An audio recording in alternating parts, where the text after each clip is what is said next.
setiap penelitian selalu ada yang disebut dengan objek material dan objek formal penelitian ya. Barangkali di kelas sudah kita sampaikan ya Indah ya, bahwa setiap penelitian itu selalu ada unsur objek material dan objek formal penelitian. Objek material itu adalah apa yang diteliti, sementara objek formal itu adalah pendekatan, perspektif, teori apa yang dipakai dalam sebuah penelitian. Nah, di dalam kaitannya dengan penelitianmu ini bisa dijelaskan objek materialnya apa yang diteliti, kemudian pendekatan, perspektif, dan teorinya apa yang diteliti secara garis besar saja. Baik Bapak, di penelitian ini objek penelitiannya saya ambil dari kasus yang terjadi di Pengadilan Agama Ponorogo tadi dengan mengambil penetapan hakim tadi. Nah, kemudian untuk teorinya itu menggunakan sosiologi hukum mengenai penemuan hukum hakim, dan yang kedua itu menggunakan hukum progresifnya Sacipto Raharjo. Seperti itu. Baik, kalau melihat objek material penelitianmu yang diteliti itu pada hakikatnya teks ya, naskah penetapan. Iya. Iya dong? Naskah penetapan. Jadi itu yang kira-kira utama begitu. Walaupun Anda menyampaikan di metode penelitian itu ada kehadiran peneliti dan lain sebagainya begitu ya, yang barangkali nanti perlu disesuaikan. Maksud saya seperti ini, kalau yang utama itu adalah pendekatan teks, mengapa kemudian Anda sebut umpamanya di metode penelitian itu ada pengamatan berperan serta begitu, action research, kayak gitu, itu di mana ini letak kesesuaiannya dengan objek material kamu yang sesungguhnya yang utama adalah kajian teks penetapan hakim terkait dengan asal usul anak tadi. Ya baik, mungkin ini Pak untuk mendukung dari penetapannya tadi gitu. Jadi tidak hanya sekedar penetapan, tapi juga meneliti ke lapangan langsung supaya data itu benar-benar valid gitu Pak. Ya, bayangan saya seandainya kamu ke lapangan itu bukan yang utama. Jadi itu pun ke lapangan itu Anda sesungguhnya tidak melakukan observasi tetapi melakukan wawancara kan? Iya. Nah, maka kemudian di metode penelitian saya agak khusus ke metode saja. Mengapa kemudian ada sub di sana kehadiran peneliti, kemudian ada istilah tentang apa tadi pengamatan berperan serta, yang itu menurut saya tidak relevan karena Anda melakukan wawancara sebagai teknis pendukung pengumpulan data dan tidak melakukan observasi, karena observasi berbeda dengan wawancara. Iya Bapak, ini dihapus saja kalau begitu Pak. Nah, menurut saya itu perlu disesuaikan, termasuk apa yang dimaksud dengan action research, karena action research itu dia punya pengertian yang berbeda.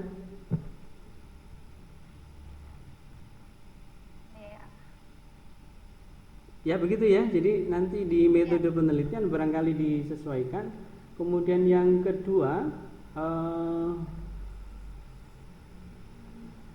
Anda ini sesungguhnya yang ditonjolkan itu lokasinya apa kasusnya, keunikannya itu?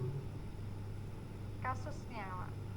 Nah, makanya ketika Anda mengargumentasikan tentang mengapa PA Ponorogo yang dijadikan lokus penelitian, saya kira perlu disesuaikan. Ya kan? Jadi ini kan lebih pada kasus yang Anda lihat menarik, yang itu kebetulan ada di PA Ponorogo. Gitu ya. Terus yang terakhir, yang ketiga, ada tadi kaitannya dengan objek formal ya, pendekatan dan perspektif. Pendekatannya banyak yang kamu pakai, ada 3 paling tidak, apa itu? Fenomenologis normatif, kemudian terus pendekatan undang-undang sama pendekatan konseptual. Nah, itu catatan saja barangkali nanti bisa bisa dipikirkan lebih lanjut mengapa harus banyak pendekatan begitu catatan saya yang pertama. Kemudian yang kedua, makna pendekatan itu apa ketika Anda menyebutkan bahwa memakai pendekatan konseptual, apa yang dimaksud dengan pendekatan konseptual? Kemudian yang dimaksud dengan pendekatan konseptual justru kemudian Anda rujukkan dengan objek materialnya tentang ketetapan PA. Karena kan harus dibedakan antara objek material dan objek formalnya kan? Iya, Pak. Nah, berarti yang objek formal, pendekatan itu kan objek formal yang harusnya dia eksternal dari apa yang Anda teliti. Barangkali itu nanti yang perlu disesuaikan dan dipikirkan lebih lanjut. Saya kira seperti itu sebagai pembuka. Saya persilahkan kepada Pak Dr. Aksin sebagai penguji utama. Baik, terima kasih Pak Kiai Abid. Selamat pagi Bapak Kiai Agus Purnomo. Selamat untuk Indah Fatmawati. Terima kasih. Saya ini tidak masuk ke materi ya. Materinya itu nanti ada Pak Kiai Agus. Ya. Saya ingin mempertegas yang dilakukan, yang ditanyakan Pak Kiai Abid Rohmanu tadi. Iya. Nah, yang zaman ini penelitian kepustakaan atau lapangan. Oh, itu Pak agak susah. Jadi sebenarnya kemarin pengen neliti Jangan yang kemarin, yang ini. oh iya, yang ini maksudnya penetapannya Pak. Penetapannya. Cuman didukung dengan wawancara itu, jadi langsung terjun ke lapangan gitu. Yang diteliti itu penetapannya itu ya. Iya. Berarti penelitian apa berarti? Kualitatif. Kalau dilihat dari lapangannya disebut penelitian lapangan. Apa? Empiris Pak. Penelitian kepustakaan atau penelitian lapangan. Nah itu beda. Jadi kalau penelitian dilihat dari tempatnya, ada namanya penelitian kepustakaan, ada penelitian lapangan. Kalau dilihat dari pendekatannya, ada pendekatan penelitian kualitatif, ada kuantitatif. Kalau tujuannya ada namanya penelitian kebijakan. Nah, kalau dilihat dari tempatnya ini masuk penelitian.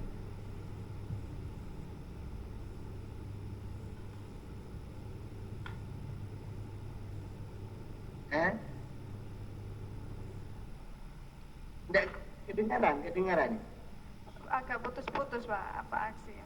Oh, gitu. HP-nya apa itu? Mau nggak lancar itu? Ini laptop harganya 15 juta. Mau nggak lancar ya? Mohon diulangi Pak Aksin. Jadi kalau penelitian itu kan bisa dilihat dari tempatnya ya. Iya. Kalau dilihat dari tempatnya kan ada penelitian kepustakaan, ada penelitian lapangan. Kalau dilihat dari pendekatannya ada kualitatif, ada kuantitatif. Nah ini kalau dilihat dari tempatnya, penelitian zaman ini kategorinya apa? Kalau dari tempat penelitian lapangan Pak.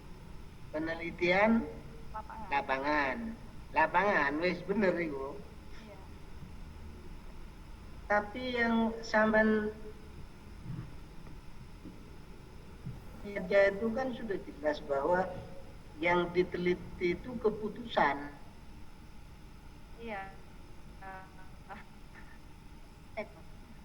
Jadi diganti kepustakaan gitu Pak ya. Yo, jangan menyerah dulu. Mengganti tapi dipahami dulu. Jangan menyerah dulu ya.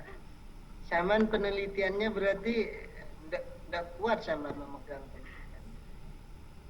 Yang kalau saya lihat ini dari awal, ini kan Saman mencampur aduk antara teks dan lapangan.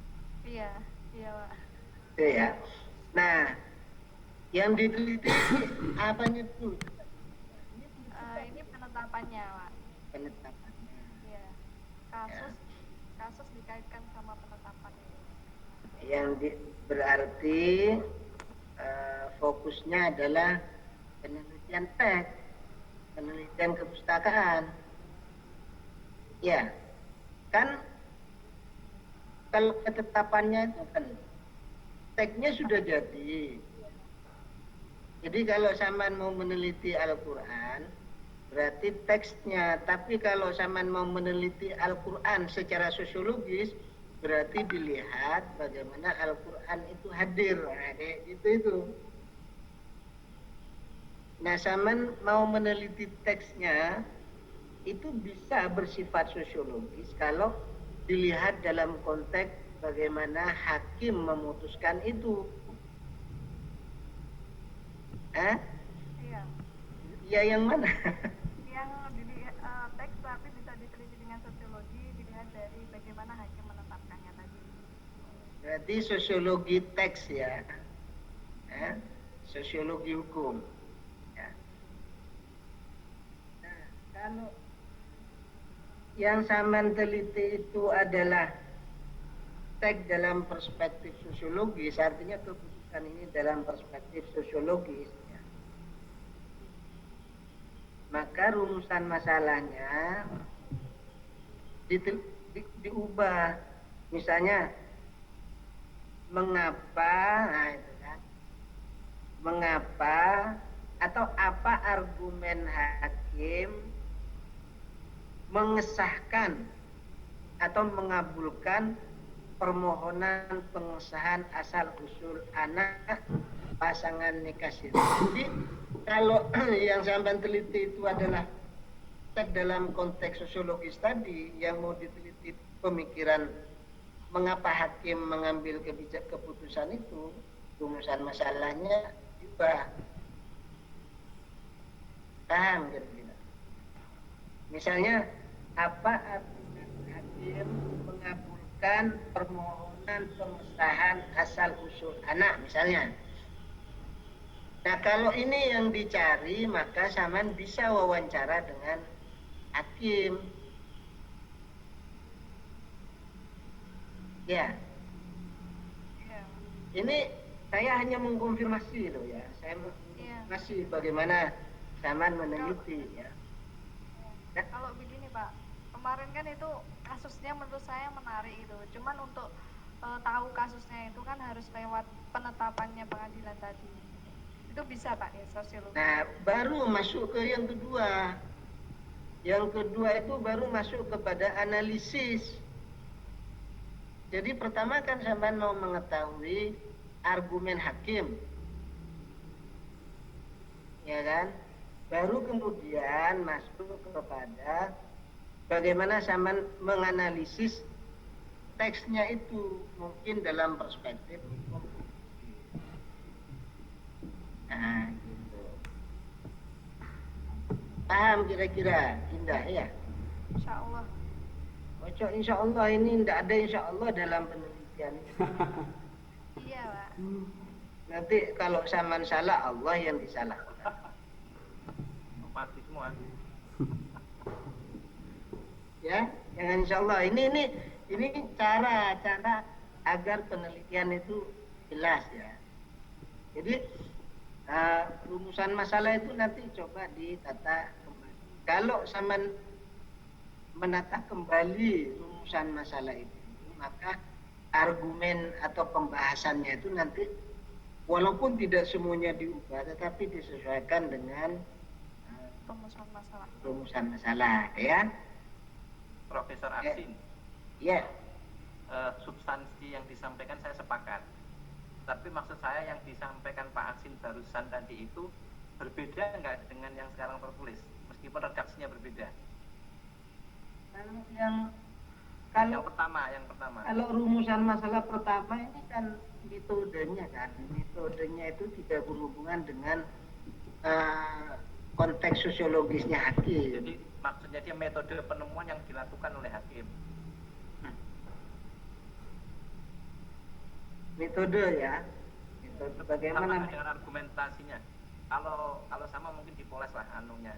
Ya mungkin hampir sama, tetapi lebih bernuansa sosiologis kalau ada argumen gitu. Kalau metode ini kan terlalu sangat teknis. Oke. Silakan dicatat, Indah. Berarti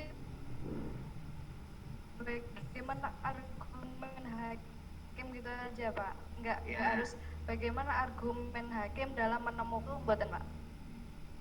Nah, iya bisa. Pokoknya begini, kalau metode ini lebih teknis kepada ilmu hukum, tetapi kalau argumen itu mungkin hakim punya pertimbangan sosiologis.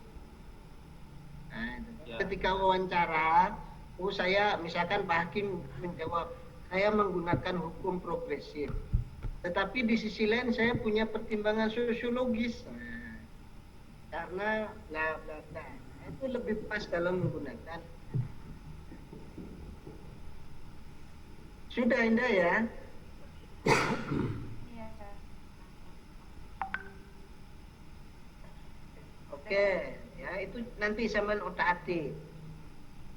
Sekarang lihat ke rumusan daftar isi.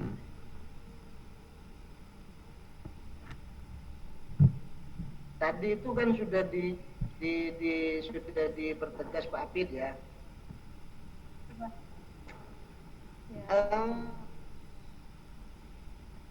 Ini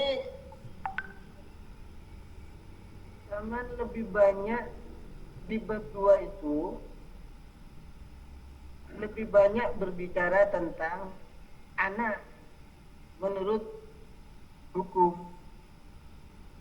Ya. Iya.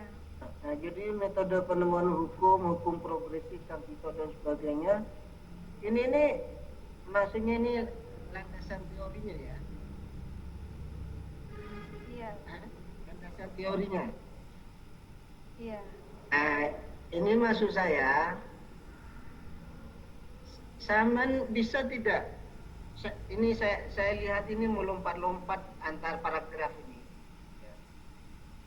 Ada yang tidak nyambung ini, misalnya ketika membahas tentang penemuan hukum dan penetapan hukum di bagian B dan C ini, kemudian sampai ini bisa enggak diringkas aja yang lebih praktis begitu, jadi tidak terkesan zaman menjajar itu ya.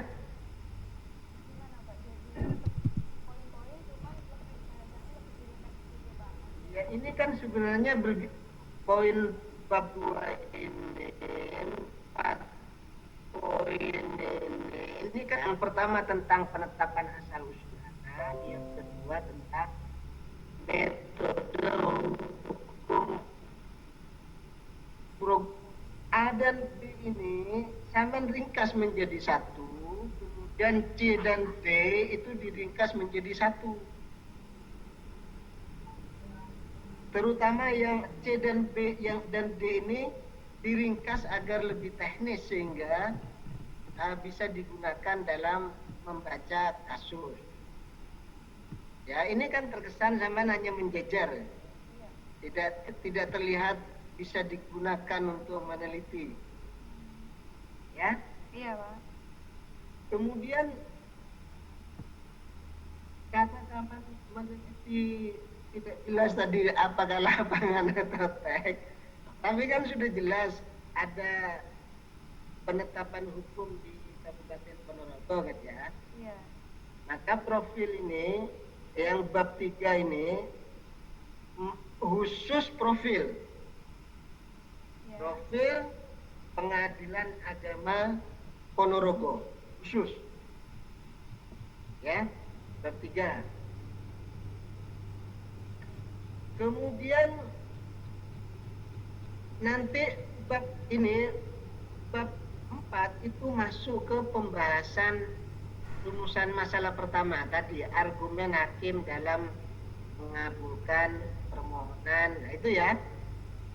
Jadi satu masalah dibahas dalam satu bab sehingga lebih mendalam dan lebih sistematis ya. Kemudian ya Bab 5 berarti masalah keberapa? Bab 5 berarti membahas masalah keberapa? Perumusan masalah yang kedua, Pak. Ya, rumusan masalah kedua. Jadi, itu sistematis kalau begitu. Ya.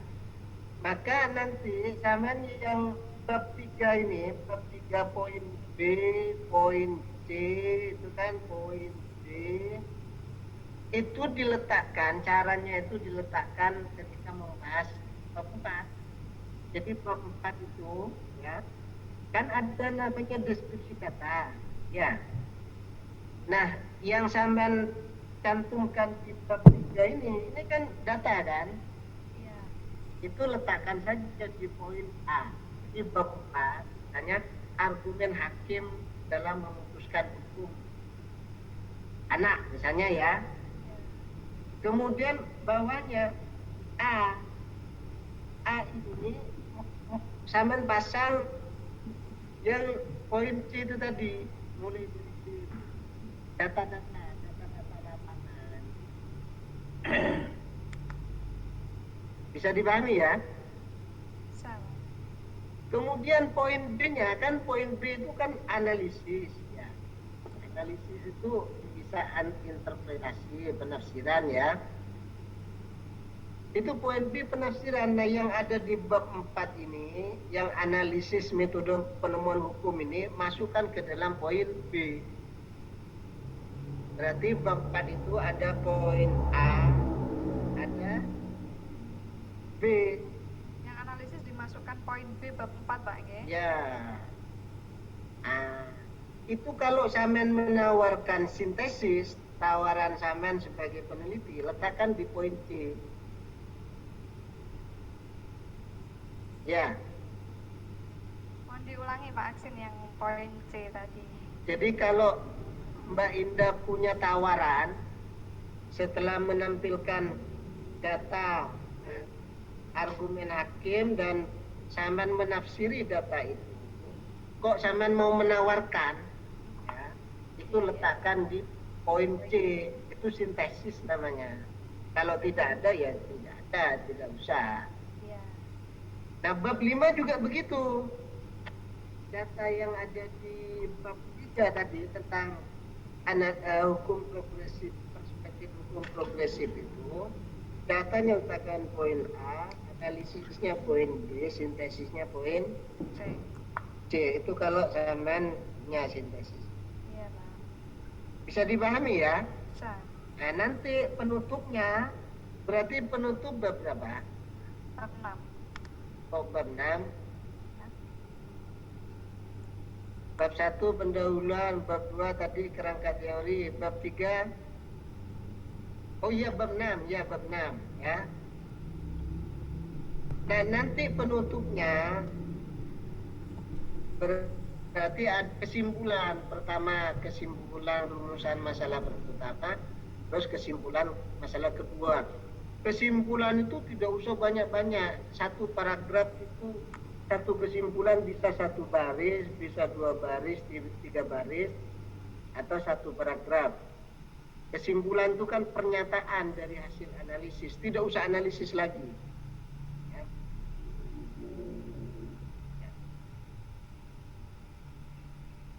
Nah, itu tinggal memindah-mindah itu ya. Iya, iya, Pak. Mindah-mindah. Terus yang kedua, ini saya lihat ini sebentar ya. Saya lihat ini sampai datanya itu sangat sederhana datanya ini. Sama datang langsung apa enggak ke lapangan sana? Iya, Pak. Tapi mungkin tidak mendalam. Iya. Ini gimana? Soalnya itu kan hakimnya kan ada 3, Pak. Gitu. Terus yang 2 itu sudah pindah, sudah purna. Jadi yang bisa dilakukan. Oh ya.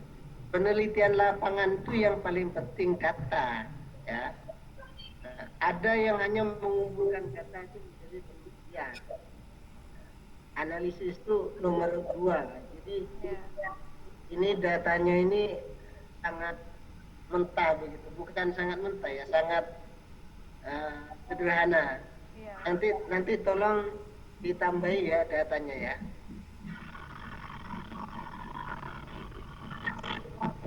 Bisa Harus data lapangan atau dari bacaan-bacaan aja Pak Aksin? ya, karena ini tadi tidak jelas yang mana. Khusus penelitian lapangannya saja, data lapangannya. Tidak selesai kalau cari buku ya. Lapangannya. Ini masa begini nih. Jadi kalau yang paling penting dalam penelitian lapangan itu adalah data lapangan. Kalau data perpustakaan itu hanya sebagai sekunder ya, sebagai pendukung aja. Ya. Saya kira itu Pak Abid. Terima kasih. Terima kasih Pak Aksin.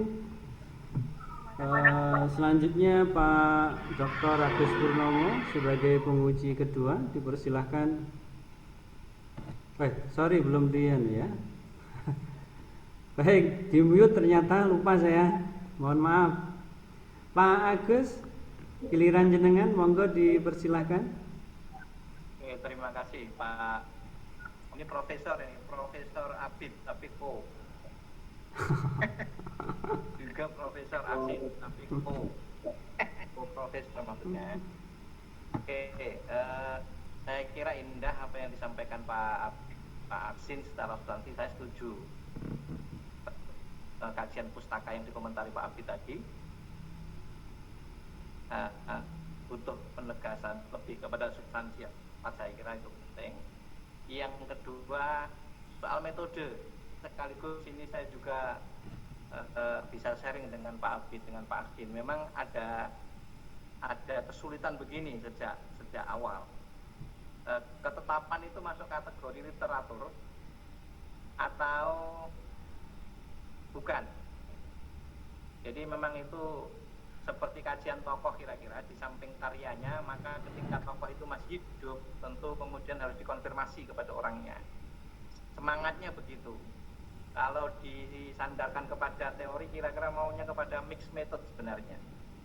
Jadi gabungan antara literatur kepada lapangan. Tapi bahwa harus ada yang dominan, saya kira iya, saya sepakat dengan Pak Abid dan Pak Aksin tadi. Jadi kalau saya menyebut, ini lebih ke literatur sebenarnya. Kalau ketetapan itu dianggap sebagai sebuah literatur. Jadi bacanya nggak boleh dipotong, jangan ketetapan terus Ponorogo itu menjadi dua terpisah. Kalau itu membingungkan. Tapi kalau ketetapan PA Ponorogo itu pelengkap penjelasan dari ketetapan itu saja. Jadi moto bacanya atau memahaminya jangan dipotong. Tapi bahwa kemudian kalau hanya berdasar pada ketetapan ada persoalan karena para hakimnya masih hidup, apalagi perspektifnya sosiologi hukum kata Pak Aksin, tentu harus kemudian ketemu orangnya. Jadi intinya, tapi monggo coba nanti sambil konsultasi revisi ini, tapi hemat saya ini lebih cenderung kepada non lapangan, tapi harus didukung oleh data lapangan. Seperti kajian tokoh lah, pemikiran Pak Abid itu di samping mempelajari buku-bukunya, ketika Pak Abid masih ada harus dikonfirmasi pada orangnya. Jangan-jangan setiap karya yang dibuat itu setting waktunya, setting kepentingannya berbeda gitu ya. Saya masih ingat kepada tesisnya Pak Abid, disertasinya Pak Abid itu. Jadi Khalid Abdul Fadl itu kelemahannya Pak Abid karena nggak mengkonfirmasi langsung kepada orang ini. Itu bagian dari keterbatasan kata Pak Abid. Intinya gitu Pak Abid, maunya kemarin begitu. Jadi tapi bahwa kemudian harus nggak ada observasi, saya kira iya. Kalau wawancara memang masih iya, tapi kalau kehadiran observasi mestinya enggak, peristiwanya sudah terjadi lama. Itu yang pertama. Jadi apa yang disampaikan Pak Abid, Pak Aksin, saya sepakat bahwa memang ada kebingungan itu. Maka kalau memang maunya adalah gabungan, sebetulnya makna mixed method itu kan kualitatif kuantitatif.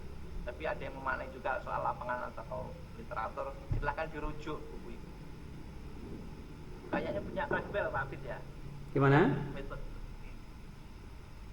Ya. Kayaknya Krasbel itu Kalau dalam konteks hukum bisa integratif sesungguhnya, normatif empirik apa itu. Monggo. Tapi intinya itu maunya ketetapannya sebagai sebuah literatur. Tapi ada dukungan hakim, saya kira iya, karena harus konfirmasi. Kalau tadi disebut Pak Aksin sebagai kurang data, kalau meniadakan kepada wawancaranya lapangan lebih kurang data lagi. Maka kalau yang dimaksud diperdalam ya tentu kepada menggali data dari lapangannya itu. Kalau ketetapannya ya barangnya kan hanya beberapa lembar itu. Mau di penggalian itu juga pada memahaminya, tapi barangnya ya hanya beberapa lembar itu ketetapannya. Maka kalau mau menggali kepada pembuat ketetapan. Yang lain-lain setuju saya, silahkan mengamini maksud saya dengan geologi. Cuma yang terakhir ini yang saya butuh penegasan kembali, Indah, khususnya di analisis yang kedua. Jadi ketika saudara membenarkan bahwa yang dilakukan hakim itu adalah progresif, sekali lagi bahwa makna progresif itu bukan menghindari kebenaran, tetapi kayak Umar bin Khattab itu berpaling dari satu kebenaran kepada kebenaran yang lain. Nah, persoalannya adalah ketika orang yang mengajukan penetapan itu, khususnya yang perempuan, itu menikah lagi pada posisi dia masih masa iddah, itu argumen hakimnya apa? Jadi kalau dibaca disertasi tesis itu kan kalau yang laki-laki menikah lagi siri itu tidak ada masalah karena dia memang boleh empat mau legal atau ilegal bahasanya, tapi secara hukum boleh. Tapi perempuan itu tidak boleh poliandri, itu masalahnya. Ketika dia sedang masa iddah, dia menikah lagi dan anak yang lahir itu disahkan oleh hakim, saya kira progresif ini yang harus diperdalam. Jadi konsep hukum progresif itu berpikir progresif tapi tetap landing kepada sebuah aturan, bukan lepas. Saya mengkiaskan dengan teori darurat dalam fikih, usul fikih lah kira-kira. Jadi berpaling dari satu dasar ke dasar lain dengan pertimbangan yang futuristik, kira-kira begitu. Itu yang tetap belum muncul, meskipun saya ingatkan di analisis bab yang B. Meskipun saudara menampilkan punyanya Wahbah Zuhairi dan seterusnya, tolong diberikan argumen bahwa progresifnya hakim itu tetap landing, bukan ngawur gitu. Meskipun kita tidak sedang menilai kebenaran yang diutarakan hakimnya, bukan, tetapi secara metodologi atau secara teori bahwa beralihnya itu tetap. Jadi kayak misalkan berpikir progresif itu kan, itu orang miskin mencuri pisang kemudian dibebaskan meskipun mencuri, itu karena pertimbangannya kemanusiaan, ada pertimbangannya gitu, bukan tidak ada pertimbangannya. Tidak boleh orang yang memang residivis mencuri pisang kemudian dibebaskan, tidak bisa. Jadi saya hanya menambah itu. Kemudian kayak di abstrak itu, Indah, apakah karena ini bentuknya file yang dikirim ataukah yang dicetak seperti ini? Abstraknya sepertinya lebih dari satu halaman, kemudian tidak satu spasi, saya tidak tahu. File yang datang ke saya, fontnya, layoutnya agak banyak-banyak berubah. Apa ya memang kalau dicetak seperti itu atau seperti apa? Saya kan nggak lihat fisiknya. Tolong itu dibenahi. Saya kira itu Pak Abid, tambahan saja. Terima kasih. Oke, terima kasih Pak Agus. Baik, para penguji yang saya hormati dan Saudari Indah, kita sudah pada sesi akhir dari ujian kali ini. Yang perlu saya sampaikan di sesi akhir ini adalah bahwa para penguji akan memberikan penilaian, kemudian nanti akan disetor ke Pak Sirot selaku sekretaris, yang kemudian nanti diakumulasi begitu, sehingga hasil final belum bisa saya sampaikan di sini. Nanti bisa berkomunikasi lebih lanjut dengan PA Akademik Pascasarjana. Hanya saya bisa menyampaikan secara tentatif dari apa yang sudah realitas yang ada di laporan di ujian kali ini, bahwa kewajiban kamu adalah merevisi laporan penelitian tesis ini. Tadi sudah banyak yang disampaikan oleh Pak Aksin selaku ketua penguji, selaku penguji utama, maupun Pak Agus Purnomo sebagai penguji kedua. Pada intinya perlu ada pembenahan sistematika pembahasan, kemudian juga aspek metodologis tadi juga ada yang perlu dibenahi, terutama pada aspek pilihan ya. Kalau memang ingin mengaitkan antara yang normatif dan empirik di dalam kajian hukum, bisa pakai pendekatan yang bersifat integratif, Atau kalau dalam makna yang umum di dalam penelitian juga mixed method itu barangkali nanti perlu dipelajari lebih lanjut. Atau pilihan kedua, kemudian Anda memantapkan hati untuk memilih salah satu jenis dengan melihat mana yang paling dominan. Kalau ini yang paling dominan adalah kajian teks, Anda sebut saja kajian teks, bahwa teknik-teknik wawancara itu diperlukan untuk mengkonfirmasi. Jadi bahasanya Pak Agus tadi sudah tepat saya kira. Kalau untuk mengkonfirmasi berarti kan sifatnya sekunder, begitu ya. Nah, nanti bisa diperdalam, dipertajam lebih lanjut ya. Kemudian yang terakhir tadi ada aspek materi, ada beberapa hal yang perlu diargumentasikan lebih lanjut terkait dengan argumentasi hakim ketika mengesahkan asal usul anak itu pada saat si istri sedang masa iddah itu. Ya, begitu ya.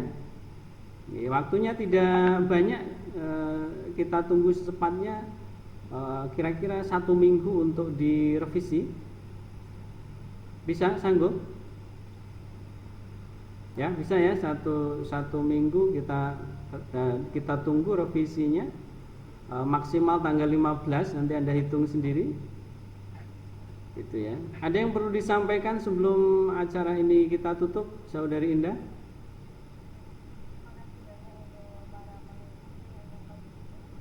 Volumenya, suaranya? Ya, terima kasih banyak Bapak untuk ketua sidang, para penguji 1, penguji 2, sekretaris sidang juga terima kasih atas masukannya. Oh ya, saya ucapkan selamat kepada Anda, terima kasih kepada tim penguji, kemudian juga terima kasih kepada para yang hadir di forum ujian yang bersifat virtual ini. Selanjutnya kita tutup acara ini dengan bacaan hamdalah. Alhamdulillahirrabbilalamin. Assalamualaikum warahmatullahi wabarakatuh. Waalaikumsalam warahmatullahi wabarakatuh.